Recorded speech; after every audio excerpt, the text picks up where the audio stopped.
جی السلام علیکم ورحمۃ اللہ وبرکاتہ۔ سبحان اللہ و بحمدہ سبحان اللہ العظیم۔ اللہم صلی علی محمد و علی آل محمد۔ یہ مناظر جو 13 اپریل 2026 کے ہیں، یہ اوفنباخ ایک شہر ہے فرینکفرٹ کے ساتھ ملا ہوا۔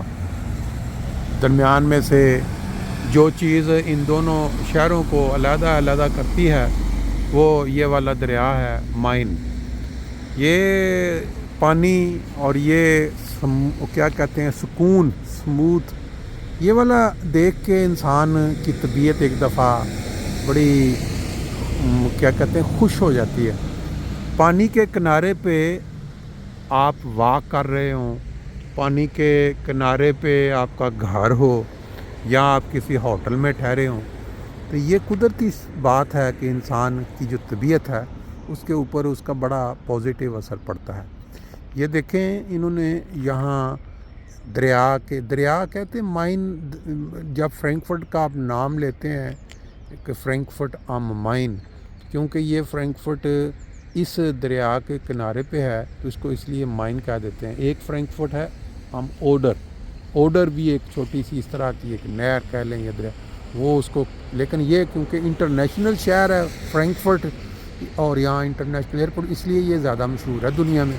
اس کے ساتھ یہ اوفنباخ جگہ جو ملی ہوئی، درمیان میں سے یہ دریا گزرتا ہے۔ دریا کی چوڑائی آپ دیکھ لیں، یہ ایک نہر ہے۔ پاکستان میں تو اس سے چوڑی چوڑی میرا خیال نہریں بھی ہوتی ہیں،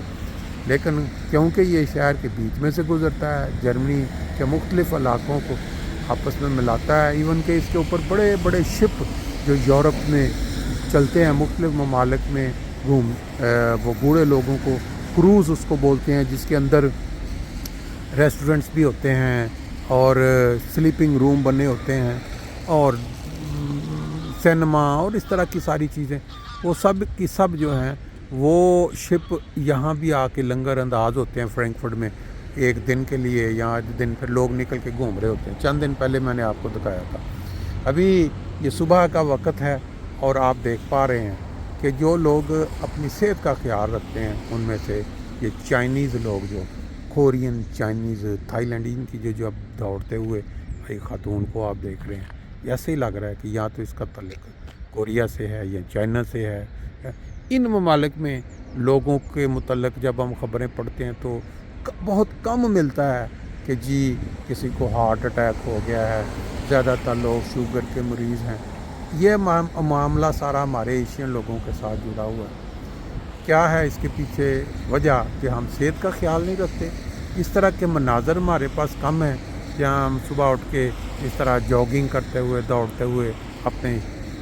پھیپھڑوں کی اور جسم کی پرورش تو نہیں آپ کہہ سکتے، اس کو بہتری کے لیے کوشش کر سکیں۔ بہرحال میں یہاں سے گزر رہا تھا، میری نظر پڑی اور پھر ساتھ یہ دیکھیں بورڈ بھی لگے ہوئے پیچھے، چند دن پہلے وہ ووٹنگ بھی تھی، ابھی تک انہوں نے وہ بورڈ اتارے نہیں ہیں۔ پرندوں کی خوبصورت آوازیں یہ آپ دیکھ سکتے ہیں، اور پھر یہ ہے کہ بعض لوگ جو ہیں پتہ نہیں یہ سائیکل پہ کہاں سے یہ چلے ہیں، کس طرف انہوں نے پہنچنا ہے، لیکن مقصد ان کا یہی ہے کہ ان کی صحت قائم رہے اور یہ لمبی زندگی پائیں۔ باقی اوفنباخ کے اندر کوئی اتنی خاص چیزیں جس کو آپ کہیں کہ تاریخی دیکھنے والی نہیں ہیں، جیسے ہم بعض اوقات کہیں باہر نکلے ہوں یورپ میں تو آپ کو وہ ویڈیو بنا کے دکھا دیتے ہیں۔ آج میرا خیال ہے اسی پہ اکتفا کرتے ہیں، مناظر آپ نے دیکھ لیے ہیں، باقی انشاءاللہ تعالیٰ پھر کوئی نئی تازی ہوگی تو آپ کے ساتھ دوبارہ حاضر ہوں گے۔ کہ یہ دیکھیں یہاں انہوں نے یہ سیڑھیاں بنائی ہوئی ہیں، لیکن انہوں نے لکھا ہوا ہے کہ یہاں اپنے ذاتی رسک کے اوپر آپ نے یہ سیڑھیاں استعمال کرنی ہیں۔ صرف انہوں نے لکھا ہے کہ نوٹ، یعنی صرف ایمرجنسی حالات میں۔ وجہ کیا ہے کہ جب برف پڑی ہوتی ہے تو یہاں پھسلن اتنی زیادہ ہو جاتی ہے کہ اگر کوئی بندہ اس چھوٹی سائز کی سیڑھیوں کو یوز کرے گا تو اس کا امکان ہے کہ وہ پھسل جائے، اور انہوں نے اس لیے لکھ کے لگا دیا ہے کہ اگر آپ نے ان سیڑھیوں کو استعمال کرنا ہے تو آپ نے اپنی رسک پہ کرنا ہے، بلکہ کوشش کریں کہ وہ جو پراپر راستہ انہوں نے اس سائڈ سے نیچے اتر کے استعمال کریں وہ والا استعمال کریں۔ تو میرے بات کرتے کرتے ذہن میں ایک بات آ گئی کہ چند دن پہلے یہاں جرمنی میں ہمارے ایک دوست ہیں، میں ان کو بڑی اچھی طرح جانتا ہوں، ان کی فیملی میں اچانک دو بھائی جوان بالکل آگے پیچھے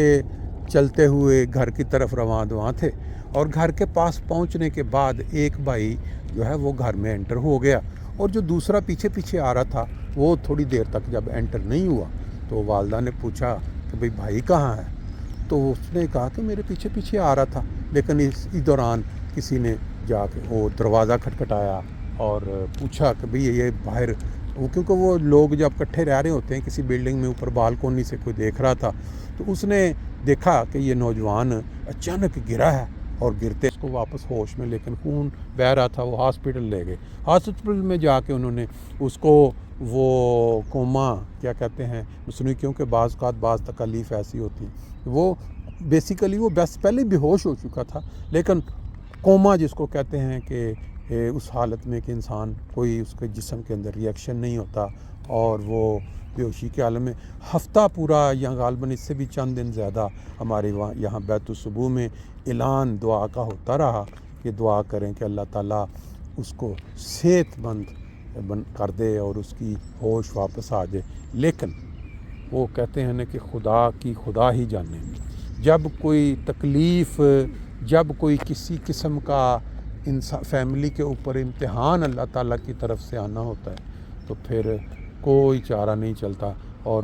وہی ہوتا ہے جو منظور خدا ہوتا ہے۔ تو یہ چند دن وہاں موت و زندگی کی کشمکش میں رہنے کے بعد اس نوجوان کی وفات ہو گئی۔ انا للہ و انا الیہ راجعون۔ کیونکہ وفات کا جو پیچھے جو ڈاکٹرز نے بتایا ہے وہ یہی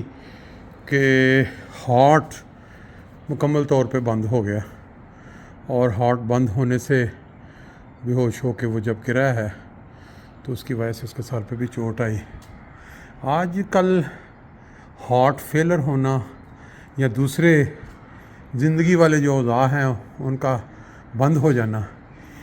کرونا کے ٹیکے لگنے کے بعد یہی ایک عام تاثر ہے کہ اس نے دنیا میں جو صحت کا نظام ہے بڑا خراب کر دیا ہے۔ لیکن بحیثیت مسلمان ہمارا یہ ایمان ہے کہ اللہ تعالیٰ نے اگر کسی انسان کی زندگی رکھی ہوئی ہے تو اس نے اپنی پوری گزار کے جانی ہے۔ میں نے کل ہی ایک ویلاگ میں بتایا کہ ہمارے ایک دوست عمرہ کے بعد جب وہ ہاسپٹل چیک اپ کروانے گئے تو ڈاکٹرز نے ان کو ٹیکہ لگا کے کوما میں بھیج دیا، یہ کہہ کے کہ آپ کے تمام اعضاء جو زندگی بچانے والے ہیں، دل، گردے، یہ کام ہی نہیں کر رہے، اور کس طرح آپ چل کے آ گئے۔ تقریباً 2 مہینے وہ زندگی اور موت کی کشمکش میں رہنے کے بعد اللہ نے ان کی زندگی رکھی ہوئی تھی، اور ڈاکٹروں کی پیشگوئی یا ان کی جو رائے تھی اس کے برخلاف اللہ نے ان کو زندگی دی، اور اب وہ دوبارہ ٹیکسی بھی چلا رہے ہیں اپنی۔ اس سے یہی ظاہر ہوتا ہے کہ اللہ تعالیٰ نے اگر کسی کی زندگی بڑھانی ہو یا تقدیر میں رکھی ہو تو وہ مل جاتی ہے، لیکن ایک نوجوانی کے عالم میں کسی کا زندگی جانا یہ بڑا مشکل ٹائم ہے۔ انسان بات تو کر لیتا ہے، سن بھی لیتا ہے، افسوس بھی کر لیتا ہے، لیکن پتہ ان کو ہی ہوتا ہے جن کے پیارے جدا ہو جاتے ہیں۔ پھر اس نوجوان کے ساتھ مجھے ایک اور بھی ایک لحاظ سے ہمارے جو دوست ہیں انہوں نے ذکر کیا، جی وہ آپ کے بہت ہی زیادہ جو ویلاگز ہیں ان کو اس وجہ سے پسند کرتے تھے کہ میں عام طور پہ فرینکفرٹ کے جو تازہ ترین واقعات، حالات یا جو بھی کوئی جماعتی فنکشن اس کی اطلاع دیا کرتا ہوں اپنے ایک شوق کے تحت، اور ان کو وہ بہت پسند تھا۔ باقی پھر ان کی والدہ کے حساب سے بھی، کیونکہ میری اہلیہ نے بتایا کہ جی وہ انہوں نے بچوں کو بتایا ہوا ہے کہ ہم کیونکہ وینس ہیں اور یہ میرا بھی نام وینس، ذات وینس ہے، تو اس لحاظ سے بہن بھائیوں والا تعلق ہے، اور مجھے جو سن کے اور زیادہ اس لحاظ سے احساس بھی ہوا کہ انسان جب کسی رشتے کو ایک مقدم رنگ دیتا ہے تو اس سے انسان کو ایک فیلنگ سی محسوس ہوتی ہے کہ جیسا کوئی اپنا ہی۔ ہمارے ایک دوست ہیں وہ بتایا کرتے ہیں کہ جب میری شادی ہوئی تو میں اپنے سسر کو والد یا ابا جی کہا کرتا تھا، تو وہ ان کی بیٹیاں تھیں 4. کہتے کہ اب میرے جو سسر ہیں وہ کچھ سالوں بعد مجھے انہوں نے کہا کہ آپ نے مجھے ابا جی کہہ کے یا وہ والد صاحب کس طرح وہ ان کو پکارتے تھے، ابا جی کہتے تھے غالباً، کیونکہ جو اہلیہ جس طرح پکارتی ہیں پھر، تو مجھے سچی مچی اپنا باپ بنا ہی لیا ہے. ایک ہوتا ہے زبانی کلامی کہنا زبان سے، لیکن ایک ہوتا ہے کہ عملی طور پہ. تو وہ کہنے لگے کہ مجھے واقعی کہہ کہ تم نے مجھے اپنا بیٹا بنا لیا ہے، یا میں ایز اے باپ، ریئل باپ کی طرح محسوس کرتا ہوں. تو بعض رشتے ہوتے ہیں جو انسان کو واقعی کہہ کے اور پھر اس کا جو اس حساب سے جو تعلق ہوتا ہے وہ نبھا کے وہ بن جاتے ہیں. اللہ تعالیٰ اس نوجوان کو جنت الفردوس میں جگہ دے اور اس کے والدین کو صبر جمیل دے. صبر جمیل کا لفظ ہم ہمیشہ بولتے ہیں، لیکن ذہن میں یہ رکھیں کہ ہمیشہ خالی کہہ دینے سے یہ نہیں ہوتا، بلکہ دعا بھی کرنا لازمی ہوتا ہے کہ اللہ تعالیٰ کسی کی دعا قبول کرے اور ان کو وہ اتنی درد والی جو ایک جوان اولاد کی موت ہے اس کو سہنے کی توفیق دے اور ان کو جلد سے جلد صبر دے. درود شریف اس کے لیے سب سے بہتر حل ہوتا ہے. تو ابھی جیسے ہی ان کی نماز جنازہ اور تدفین کا اعلان ہوگا، کیونکہ یہاں جرمنی میں ایک بڑا مسئلہ ہے کہ جب بھی کوئی جوان اس طرح اچانک وفات پا جائے اور وہ بھی ہاسپٹل سے باہر، تو پھر اس کی جو تحقیقات ہیں، جو قانونی جو تقاضے ہیں وہ پورے ہوتے ہوتے بعض کا ہفتہ 2 ہفتے لگ جاتے ہیں. تو ابھی امید ہے کہ چند دنوں میں پتہ چل جائے گا. تو پھر جیسے ہی نماز جنازہ اور تدفین کا اعلان ہوگا انشاءاللہ دوستوں کے ساتھ شیئر بھی کر دیں گے.